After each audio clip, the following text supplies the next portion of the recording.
मैं सही सलामत घर पहुंच गया। वो यहाँ सही सलामत है। वो मुझे वहाँ सही सलामत ले गया। इन जुमलों में हम कह रहे हैं सही सलामत।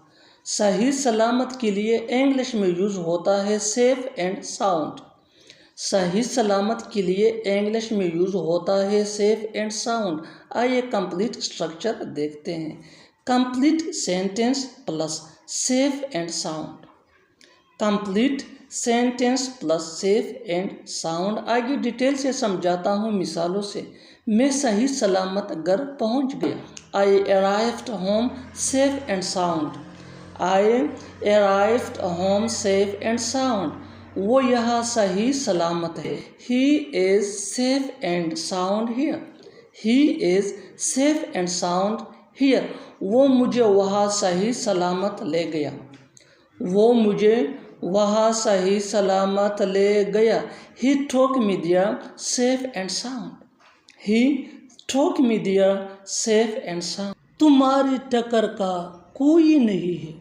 वहाँ उसकी टक्कर का कोई नहीं था। यहाँ तुम्हारी टक्कर का कोई नहीं है।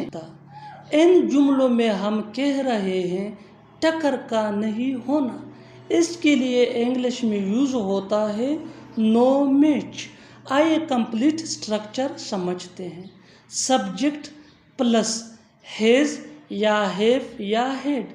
हैज़ ये ही शी इट या सिंगुलर नाउन के साथ यूज़ होता है। हैव ये आई वी यू दे या प्लूरल नाउन के साथ यूज़ होता है। जबकि हैड ये सिंपल पास्ट टेंस में यूज़ होता है। इसके बाद नो मैच। आगे डिटेल से समझाता हूँ मिसालों से। तुम्हारी टक्कर का कोई नहीं है। You have no match. You have no match. वहाँ उसकी टक्कर का कोई नहीं था। He had no match over there. He had no match over there. यहाँ उसकी टक्कर का कोई नहीं है। He has no match here. He has no match here. मेरी टक्कर का कोई नहीं था। I had no match.